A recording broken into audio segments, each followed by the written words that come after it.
4% rule ഉപയോഗിച്ച് നിങ്ങളുടെ retirement corpus എങ്ങനെ കണ്ടെത്താം? റിട്ടയർമെന്റ് ഫണ്ട് 1 കോടി വേണം, 2 കോടി വേണം എന്നൊക്കെ പലരും പറയുന്നത് കേൾക്കും. ഓരോ ആളുകൾക്കും വ്യത്യസ്തമായിരിക്കും ഇത്. നിങ്ങളുടെ വ്യക്തിപരമായ റിട്ടയർമെന്റ് ഫണ്ട് എത്രയായിരിക്കണമെന്ന് കാൽക്കുലേറ്റ് ചെയ്ത് കണ്ടെത്തണം. അതിനായിട്ട് 4 കാര്യങ്ങളാണ് നമ്മൾ നോക്കേണ്ടത്. ഒന്നാമത്തത്, അതിന് നമ്മളുടെ മാസ ചെലവ് അല്ലെങ്കിൽ വാർഷിക ചെലവ് എത്രയെന്ന് മനസ്സിലാക്കുക. ഇപ്പോൾ ഒരാൾക്ക് മാസം 50,000 രൂപ ചെലവ് ഉണ്ടെങ്കിൽ അയാളുടെ വാർഷിക ചെലവ് എന്ന് പറയുന്നത് 6 ലക്ഷം രൂപയാണ്. മാസം 50,000 ആണെങ്കിൽ 12 മാസം അതിന് നമ്മൾ കാൽക്കുലേറ്റ് ചെയ്യും. അപ്പോൾ 6 ലക്ഷം രൂപ ഒരാളുടെ വാർഷിക ചെലവാണെന്ന് മനസ്സിലാക്കുക. രണ്ടാമത്തെ പോയിന്റ്, അതിന് 4% റൂൾ എന്താണെന്ന് മനസ്സിലാക്കുക. അതായത് നമ്മളുടെ ഇൻവെസ്റ്റ്മെന്റിൽ നിന്നും 4% എല്ലാ വർഷവും നമ്മൾ വിഡ്രോ ചെയ്താൽ പോലും 4% മാത്രം നമ്മൾ വിഡ്രോ ചെയ്തുകൊണ്ടിരുന്നാൽ ഒരിക്കലും നമ്മളുടെ പണം ഇല്ലാതെയാവില്ല, അല്ലെങ്കിൽ തീർന്നു പോകില്ല. അതൊരു സിദ്ധാന്തമാണ്. ഈ റൂൾ ഉപയോഗിച്ച് നമുക്ക് നമ്മുടെ കോർപ്പസ് എത്രയാണെന്ന് കണ്ടെത്താം. ഈ 4% ഉപയോഗിച്ച് എങ്ങനെ കോർപ്പസ് കണ്ടെത്താം എന്ന് വെച്ചാൽ, നമ്മുടെ വാർഷിക ചെലവ് എത്രയാണോ അതിനെ 4% കൊണ്ട് ഹരിക്കുക. അതായത് വാർഷിക ചെലവിനെ 25 കൊണ്ട് ഗുണിക്കുക എന്നർത്ഥം. അങ്ങനെ ഗുണിച്ചാൽ നമുക്ക് എന്താണ് കിട്ടുക?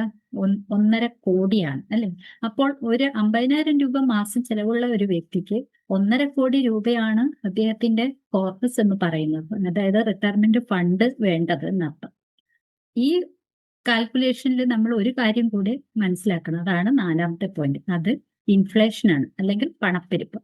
നമ്മൾ ഇന്ന് കണ്ടെത്തിയിരിക്കുന്നതാണ് ഈ 1.5 കോടി എന്താണ്. ഒരു 20 വർഷം കഴിഞ്ഞ് നമ്മൾ റിട്ടയർഡ് ആകുമ്പോൾ ഈ 1.5 കോടിയുടെ വില കുറഞ്ഞിട്ടുണ്ടാവും, അല്ലേ? അപ്പോൾ ഇൻഫ്ലേഷൻ അനുസരിച്ച് അന്ന് എത്ര ഫണ്ട് വേണമെന്ന് നമ്മൾ കണ്ടെത്തണം. അതിന് ഈ 1.5 കോടിയെ ഏകദേശം ഒരു 3-3.5 ടൈംസ്, അതായത് അതിന്റെ 3.5 ഇരട്ടിയെങ്കിലും നമ്മൾ കണക്കാക്കേണ്ടതുണ്ട്. അങ്ങനെ കണക്കാക്കുമ്പോൾ ഈ ഒരു 1.5 കോടി എന്ന് പറയുന്നത് ഒരു 4.5 കോടിയുടെ അടുത്ത് വേണം. അപ്പോൾ 20 വർഷം കഴിഞ്ഞ് നമ്മൾ റിട്ടയർഡ് ആകുമ്പോൾ നമ്മളുടെ കയ്യിൽ ഒരു 4 കോടിയെങ്കിലും ഉണ്ടെങ്കിലാണ്, അത്രയും ഒരു ഇൻവെസ്റ്റ്മെന്റ് ഉണ്ടെങ്കിലാണ് നമ്മുടെ റിട്ടയർമെന്റ് ലൈഫ് നമുക്ക് ഇന്നത്തെ പോലെയെങ്കിലും ജീവിക്കാൻ സാധിക്കുകയുള്ളൂ. 50,000 രൂപ മാസം ചിലവ് വരുന്ന ഒരു വ്യക്തിക്ക്. അപ്പോൾ നിങ്ങൾ എല്ലാവരും തന്നെ നിങ്ങളുടെ മാസ ചെലവ് എത്ര എന്ന് കാണുക, വാർഷിക ചെലവ് കണക്കാക്കുക, കോർപ്പസ് എത്രയെന്ന് കണക്കാക്കുക, അതിന്റെ ഒരു ഇൻഫ്ലേഷൻ കൂടെ കണക്കാക്കിയിട്ട് നിങ്ങളുടെ റിട്ടയർമെന്റ് ഫണ്ട് എത്രയായിരിക്കും എന്ന് കാൽക്കുലേറ്റ് ചെയ്യുക. താഴെ കമന്റ് ചെയ്യുക. നിങ്ങളുടെ റിട്ടയർമെന്റ് ലൈഫ് പ്ലാൻ ചെയ്യാൻ നിങ്ങളുടെ കോർപ്പസ് എങ്ങനെ കണ്ടെത്തണമെന്നും ആ കോർപ്പസിലേക്ക് എങ്ങനെ എത്തണമെന്നും നിങ്ങൾക്ക് മനസ്സിലാക്കേണ്ടതുണ്ടെങ്കിൽ ഞങ്ങളെ കോൺടാക്ട് ചെയ്യുക. കൂടുതൽ ഗൈഡൻസ് അടുത്ത വീഡിയോയിൽ കാണുന്നതിന് ടേക്ക് കെയർ.